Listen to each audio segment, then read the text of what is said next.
지난주 수요일 날 우리는 사울 왕의 인생을 살펴보면서 그가 화려하게 등장했지만 초라하게 퇴장한 인생이라는 것을 알게 되었습니다. 왜 초라하게 퇴장하게 되었습니까? 몇 가지를 정리해 볼까요? 지난주 수요일 날 살펴보았지만 한번 반복해 보겠습니다. 첫 번째 이유는요, 하나님께 불순종했기 때문이죠. 여러 번에 걸쳐서 하나님 말씀을 거역했어요. 그리고 자기 마음대로, 자기 뜻대로, 자기 생각대로 했기 때문입니다. 두 번째 이유는 그의 인생에 위기가 왔는데 그는 자기 체면을 더 중요하게 생각했습니다. 자기 체면. 심지어 범죄했을 때에도 사람들 앞에서 자기 위상과 자기 체면이 중요했을 뿐 하나님 앞에서 진실되이 회개하는 모습을 찾아볼 수가 없습니다. 범죄하면 당연히 하나님 앞에 철저하게 회개하는 것이 중요한데 그것이 아니라 자기 위상이 더 중요한 거예요. 자기 체면이 더 중요한 거예요. 그래서 회복될 수 있는 기회, 다시 제자리로 돌아갈 수 있는 기회를요 다 상실하고 만 것을 볼 수가 있습니다. 세 번째로, 하나님의 뜻에 어긋난 삶을 살았어도 계속 승승장구하고 수많은 전쟁에서 승리했기 때문에 그것이 오히려 그의 인생에 독이 된 것을 볼 수가 있습니다. 여러분, 하나님 없는 성공은 성공 아니라고 말씀드렸죠. 하나님 없는 형통, 그 진정한 형통이 아닙니다. 근데 하나님 앞에 이미 버림을 받았어요. 하나님이 너는 이제 끝이야 이렇게 이야기를 했어요. 그러면 여러분 같으면 어떻게 하실 것 같으세요? 저 같으면요, 엎드려가지고 가슴을 찢으면서 울었을 것 같아요. 하나님이 나를 버렸다고? 그건 끝난 거 아니에요, 그 인생? 근데요, 전혀 사울은 그런 모습이 없어요. 그리고 계속해서 전쟁에서 이기거든요. 승승장구해요.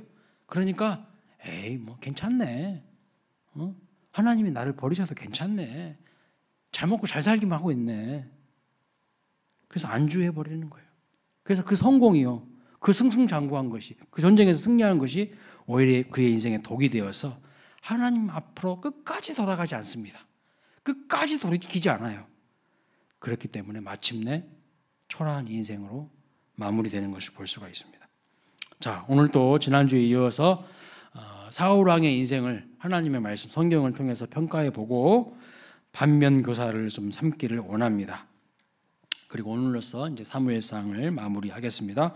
자, 사울 왕이요, 몰락한 또 하나의 중요한 원인은 뭘까요? 이것은 사무엘 선지자와 관련이 있어요. 사무엘 선지자와. 여러분, 사울 왕의 영적인 멘토, 영적인 스승은 누구일까요? 사울 왕의 영적인 스승, 영적인 멘토는요, 사무엘이었어요. 그런데 성경을 읽어보면요, 사무엘을요 가까이 하지 않습니다. 가까이 하지 않아요. 사무엘을요 멀리해요. 자기 인근 주변에 멀지 않은 곳에 살고 있어도 한 번도요 사무엘 선지자 찾아가지 않습니다. 오늘날도 마찬가지죠. 오늘날도 하나님이 분명히 여러분에게 영적인 멘토를, 영적인 스승을 붙여주셨을 거예요. 그런데 멀리합니다. 여러분, 목회자와 성도의 관계는요 너무나도 중요합니다. 그런데 사탄이 하는 일이 뭔지 아세요? 사탄이 무슨 일을 하길 원하는지 아세요? 목회자와 성도를요 멀어지게 만드는 거예요. 둘 사이에서 이간질 시키는 거예요. 성도와 성도 사이에서요 이간질 시키는 거예요. 그게 마귀가 하는 짓이에요. 그게 악한 영이 하는 짓이에요.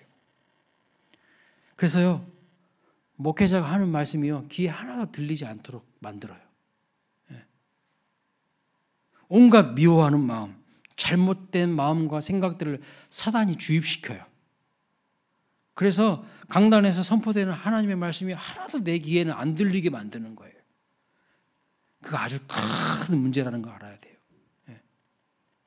좋은 관계면요 그 말씀이 안 들리겠어요? 들리죠. 근데 관계를요 삐그덕거리게 만들어요. 뭔가 못마땅한 것들이 보이게 만들어요. 그 단점과 약점에 주목하게 만들어요. 좋은 점도 많이 있는데 좋은 점은 전혀 눈을 딱 가려요. 그리고 안 좋은 점을 부각시켜요. 그래서 하나님의 말씀이 안 들리게 하는 거예요.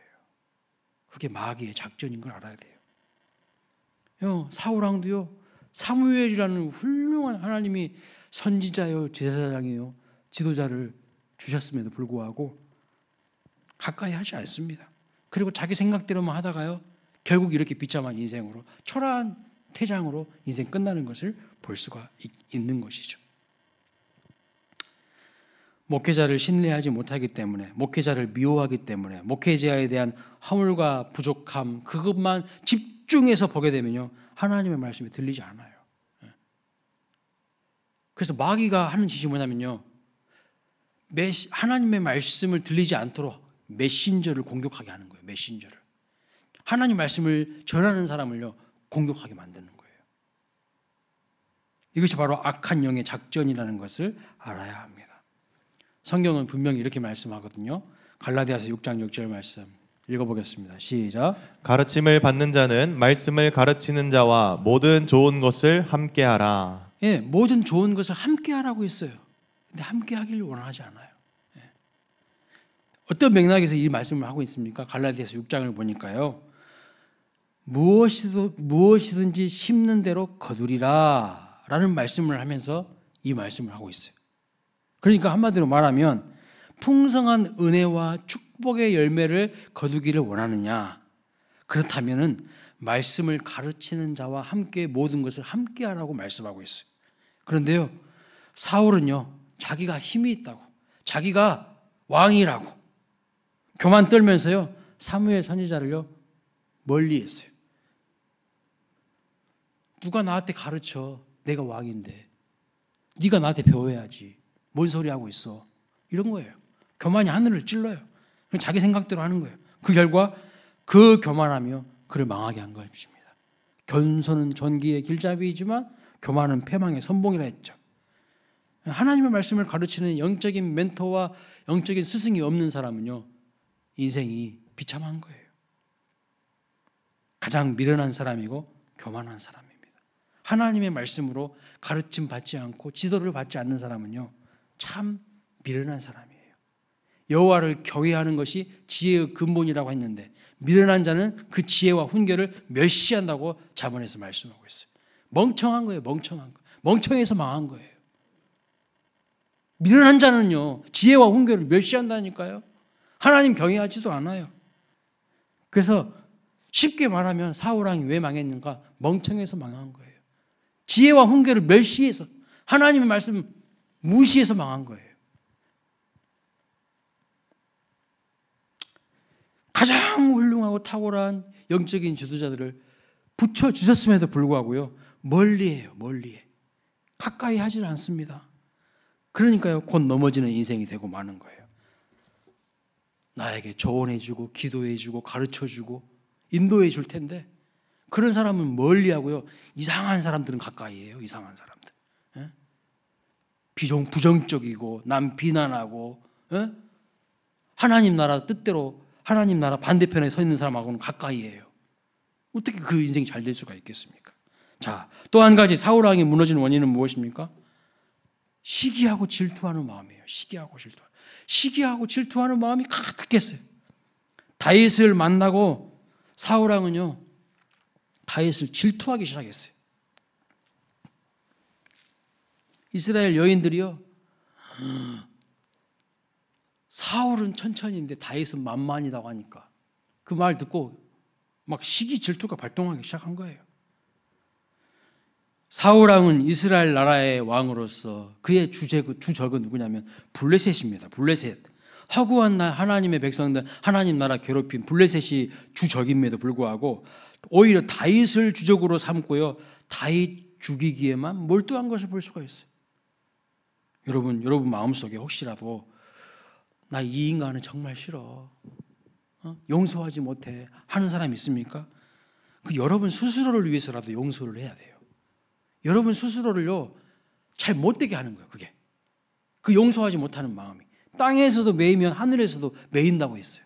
하늘에 복이 안 온대요. 내가 용서하지 않은 누군가가 있으면. 그러니까 다윗 죽이기만 몰두했습니다. 그러다가 사울이 몰락하게 된 거예요. 진짜 힘써야 될 것, 진짜 노력해야 될 부분들은요, 그렇게 하지 못한 거예요. 그리고 엉뚱한 데다 힘을 쓰다가 그냥 몰락하게 된 것이죠. 여러분, 우리가 신앙생활을 하면서 사람들과 함께 하는 것이 참으로 중요합니다. 좋은 사람을 만나는 것 참으로 중요하지만 결국 우리의 믿음의 대상은 무엇입니까? 누굽니까? 사람이 아니에요. 사람이 아니에요.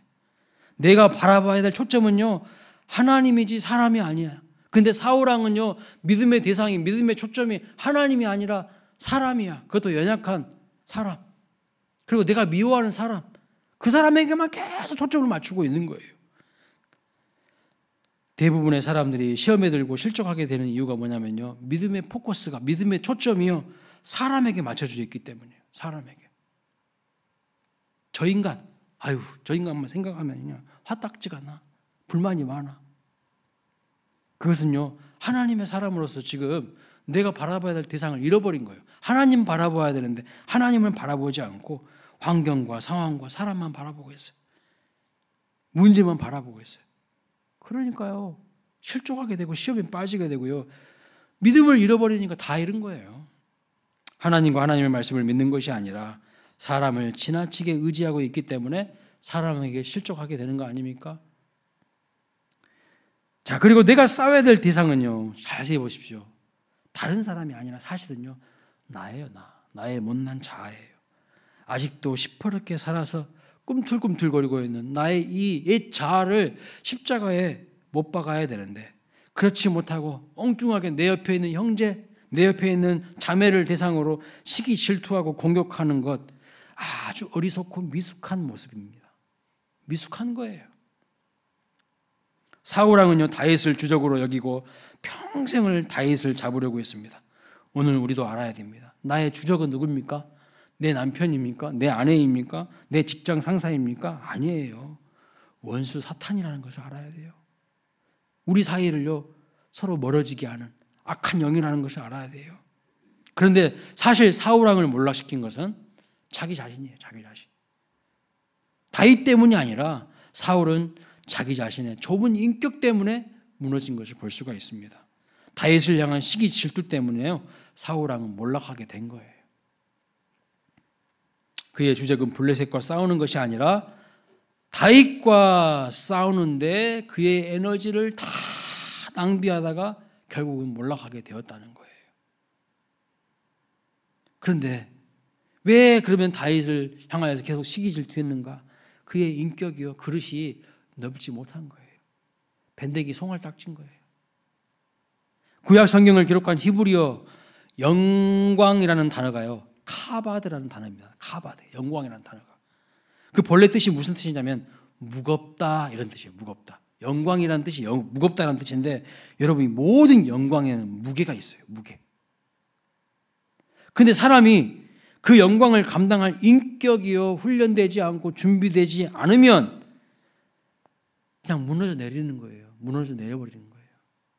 사울은요, 이스라엘 왕이라고 하는 무거운 영광을 견디고 감당할 만한 인격이 준비되지 않았습니다. 그러니까 다윗이 만만이라고 하니까 그 소리 듣고 시기 질투심이 발동해가지고 평생을요, 다윗 추격하는 데 그냥 시간 다 보내는 거 아닙니까? 여러분, 우리는 하나님께 많은 영광을 구합니다. 높은 자리를 구합니다. 하나님, 더 많은 물질을 주세요. 물질을 구합니다. 그런데 여러분, 준비되지 않으면 그 무게에 눌려가지고 오히려 큰 낭패를 당하는 인생들이 많습니다. 큰 낭패를 당해요. 하나님께 영광을 구하기에 앞서서, 그래서 우리는 물질을 구하고 성공을 구하기에 앞서서 하나님이 그 영광을 허락해 주실 때 그것을 감당할 수 있을 만한 나의 인격을 구해야 돼요. 하나님, 내가 그 어떤 영광을 받아도 그것을 능히 감당할 수 있을 만한 그런 준비된 인격의 사람이 될 수 있게 해달라고. 많은 사람들이 재정의 복을 구합니다. 그런데 여러분, 돈 주면 뭐합니까? 물질의 복 주면 뭐합니까? 그것 때문에 인생 망하는 사람들이 수두룩이에요. 여러분들은 안 그러실 것 같죠? 우리는 안 그럴 것 같죠? 그래서 우리는 그럽니다. 일단 줘보세요. 일단 줘봐. 그런 마음이 있죠? 근데 망한 사람들도 다 처음에 그랬다니까요. 일단 줘보세요. 나는 안 그런다니까요. 그런데 막상 돈이 있으면요, 그때부터 어떻게 되는지 아십니까? 하나님 의지하지 않아요. 그때부터 돈을 의지한다니까요. 그때부터요, 주일 예배도 안 와.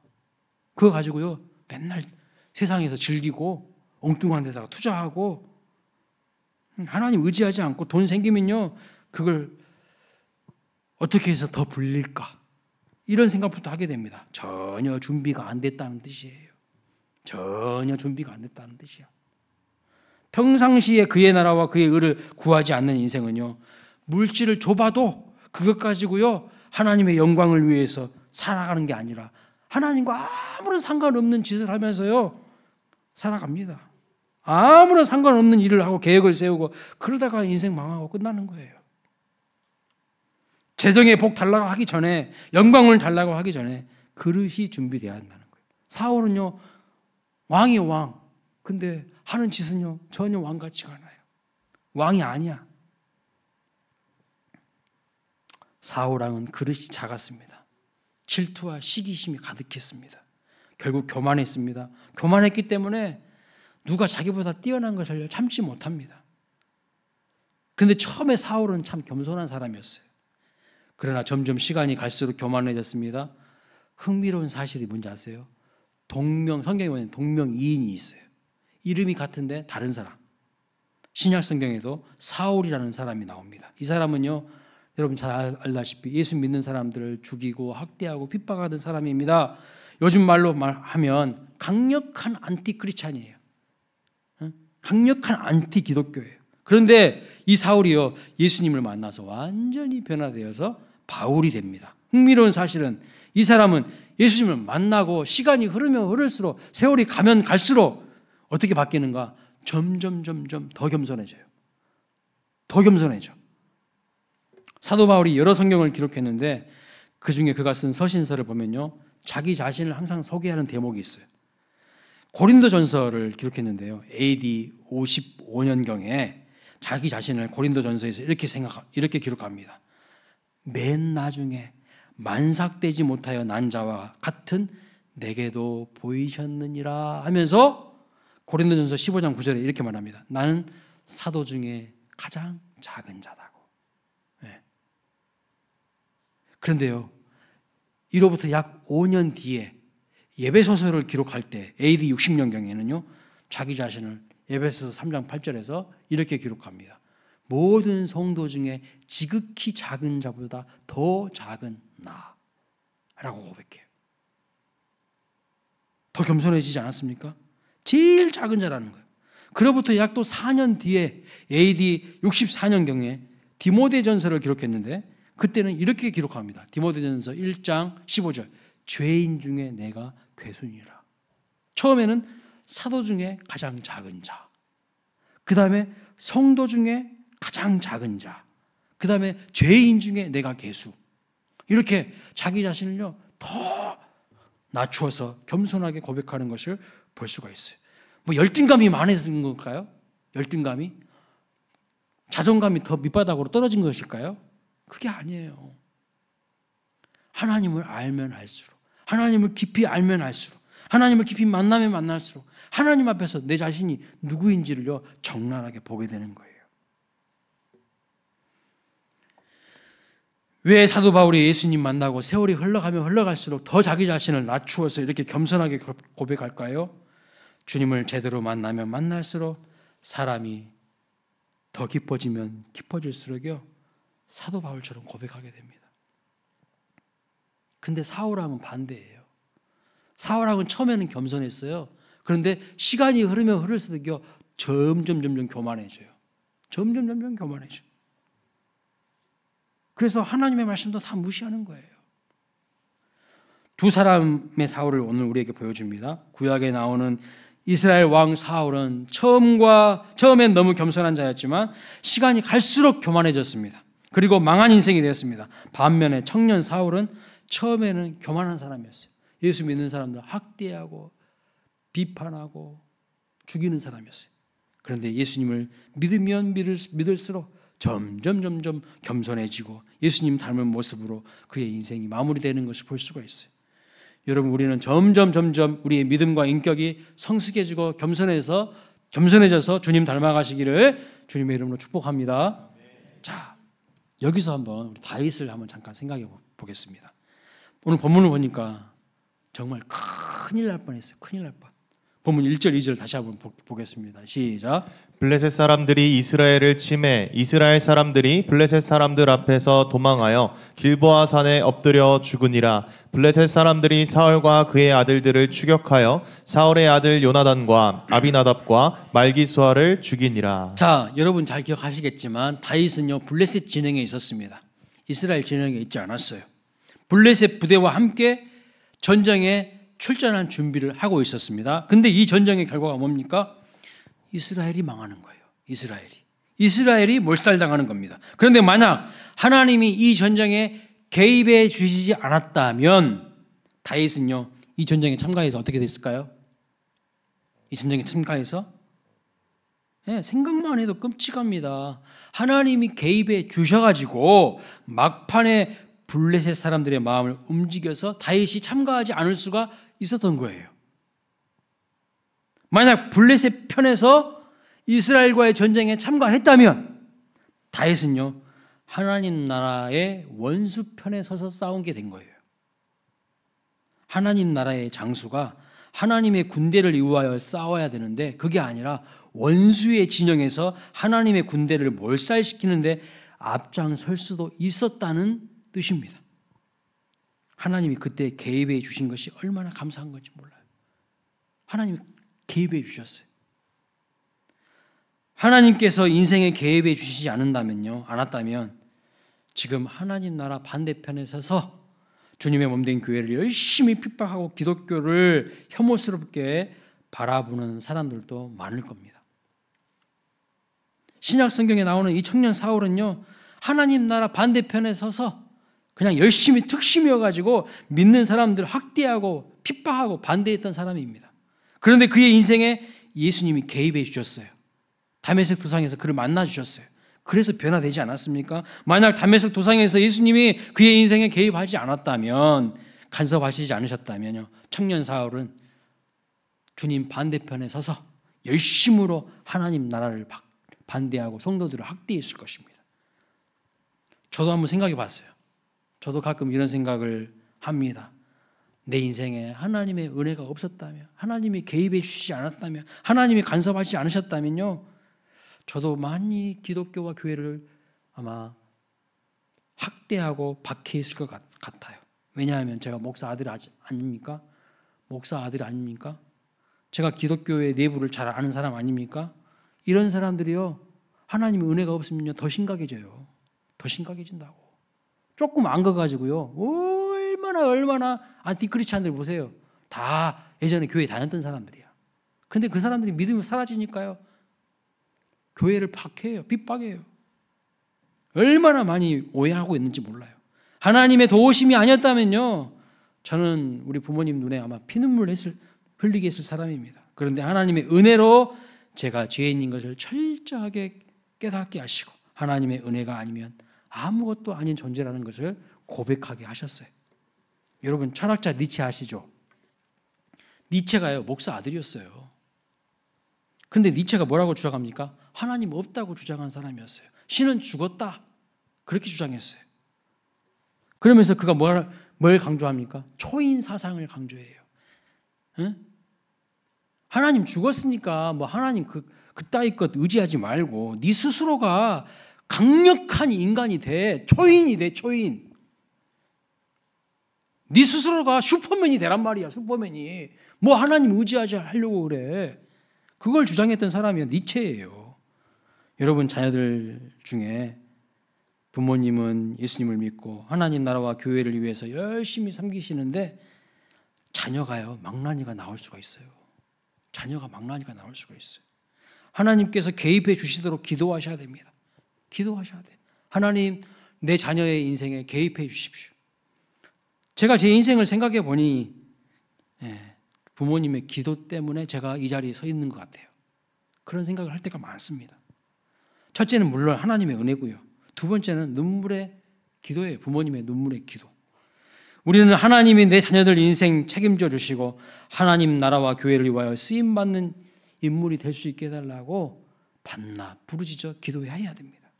하나님께서 내 자녀의 인생에 깊이 개입하셔서 하나님을 반대하는 자녀가 아니라 하나님 나라를 세우는 일에 귀하게 쓰임받는 자녀가 되게 해달라고 기도하시기를 주님의 이름으로 축복합니다. 저는 하나님 나라 반대편에 서서 설치고 다니는 망나니 되지 않고 하나님 편에 서서 하나님 나라를 위하여서 쓰임받는 게 얼마나 크고 감사한지 몰라요. 정말 감사해요. 또 말씀을 묵상하면서 이런 생각을 해봤습니다. 다윗이 여러분 애초에 처음부터 블레셋 땅으로 가지 않고 그냥 유대 땅에 머물러 있었으면 어땠을까요? 다윗이 지금 블레셋 진영에 머물고 있는데 블레셋이 아니라 그냥 유대 땅에 계속해서 힘들어도 머물고 있었으면 어땠을까요? 사무엘상 22장에 보면요, 다윗이 모압 땅으로 갔는데 하나님께서 그때 갓 선지자를 통하여서 앞으로도 너는 유대 땅에 들어가서 거기 머물라 이렇게 말씀하셨어요. 유대 땅에 머물라라고 분명히 말씀하셨어요. 그런데 다윗이요 그 말씀에 순종하지 않고 블레셋 땅으로 넘어갑니다. 자기가 계산기 두드려 보니까 사울이 허구한 날 공격해 오고 추격해 오는데 내가 살리면 이스라엘 땅에 있으면 큰일 나겠네. 유대 땅에 있으면 큰일 날 것 같아요. 그러니까 자기 계산에 의해서 하나님의 말씀은 잊어버리고요. 블레셋으로 가야지 하고 안전할 것이라고 생각하고 넘어간 거예요. 그런데 하나님은 아니다. 유대 땅에 있으라고 했어요. 유대 땅에 있으라고. 힘들고 어려워도 하나님의 말씀대로 내가 있어야 될 그 자리, 그 위치에 지키고 있었다면요. 다윗은 하나님 나라를 위하여서 멋지게 싸우고 자연스럽게 왕이 될 수 있었을 거예요.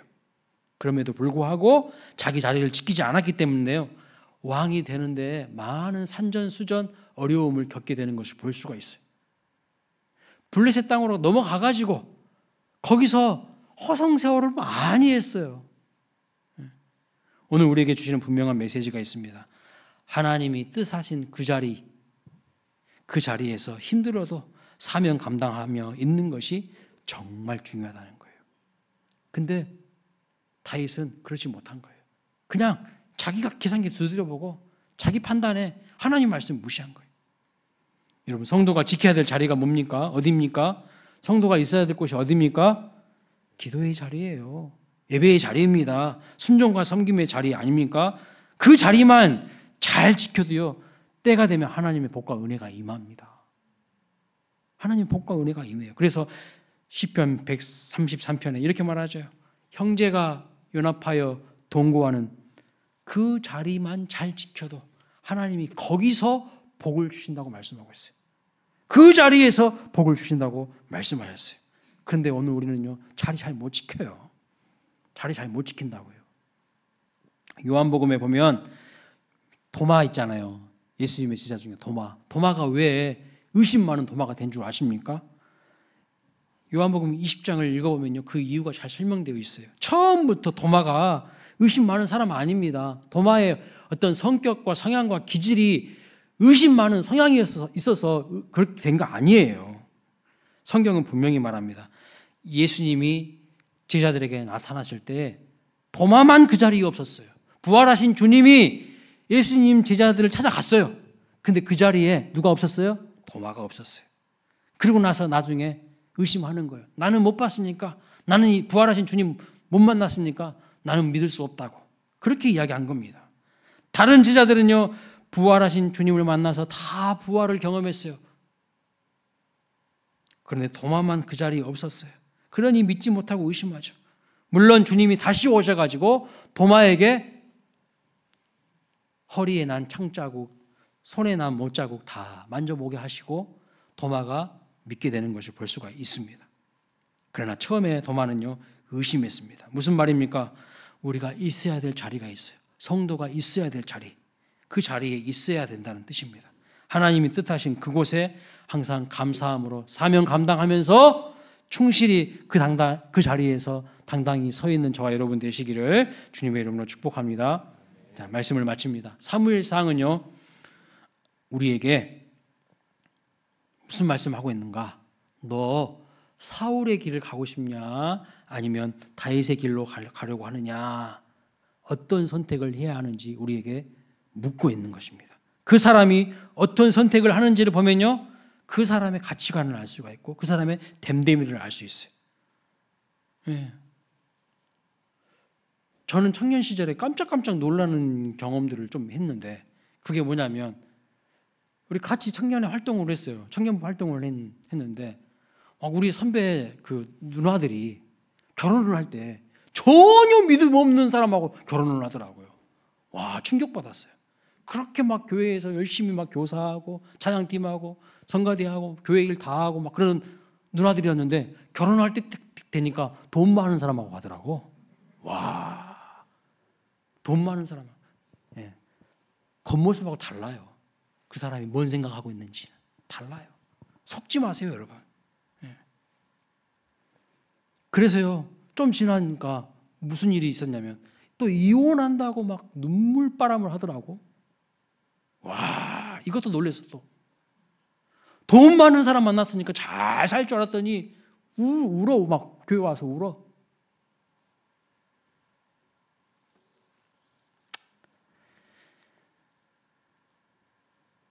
믿는다고 하지만요, 이런 사람들 너무 많습니다. 결정적인 순간에는요, 하나님이 원하시는 걸 선택하지 않고요, 그냥 세상 사람들하고 똑같아지는 거예요. 결정적인 순간에. 여러분, 하나님을 경외하시기 바랍니다. 그것이 바로 우리가 지혜롭고 복된 삶을 살아가는 비결입니다. 사울은요, 대부분의 전쟁에서 승리했고 승승장구했습니다. 그러나 그것이 사울에게 독이 되었어요. 하나님 제대로 찾지 않은 거예요. 내 인생에 아무 문제 없잖아. 지금도 잘 살고 있잖아. 그러니까요, 하나님 안 찾은 거예요. 근데 성경은 그것이 저주라는 것을 말하고 있어요. 그것이 복받지 못하는 삶이라는 것을 말하고 있어요. 사울에게 그것이 독이 되어서 하나님을 제대로 찾지 않았습니다. 여러분, 그러니 하나님 없는 성공 부러워하지 마세요. 그것은 복이 아니라 저주입니다. 여러분에게 영적인 멘토와 스승을 주셨다면요, 가까이 하세요. 가까이 하면 도움을 받으면 받았지 손해볼 거 하나도 없어요. 적극적으로 가까이 하세요. 여러분의 순장님하고도 가까이 하세요. 장로님들 가까이 하세요. 왜 이렇게 멀리 하십니까? 왜 목회자하고 멀리 하십니까? 여러분들이 손해예요. 여러분 옆에 다윗이 있습니까? 시기 질투하지 마세요. 시기 질투하지 마세요. 하나님이 오늘도요, 우리에게 사무엘을 주셨고요, 우리에게 다윗을 주셨어요. 근데 사무엘 선지자는 거리를 멀리하고 엉뚱한 다른 가까이해서 안 될 사람들 가까이 하고요. 오늘 우리에게 다윗을 주셨는데요, 맨날 시기 질투는 하고 있어. 잘 되겠습니까, 그 인생이? 여러분 옆에 다윗이 분명히 있어요. 시기 질투하지 마시고 더 여러분에게 잘할 사람이에요. 그 사람은 하나님 나라를 힘있게 세울 하나님의 사람입니다. 그러니 더 아름답게 마음 합하여 서로 잘 섬기고 좋은 팀워크로 하나가 될 수 있기를 주님의 이름으로 축복합니다. 이것이 바로 오늘 우리에게 주시는 메시지입니다. 분명히 사무엘 선지자를 보내주셨어요. 우리에게도 분명히 내 옆에도요, 다윗이 있어요.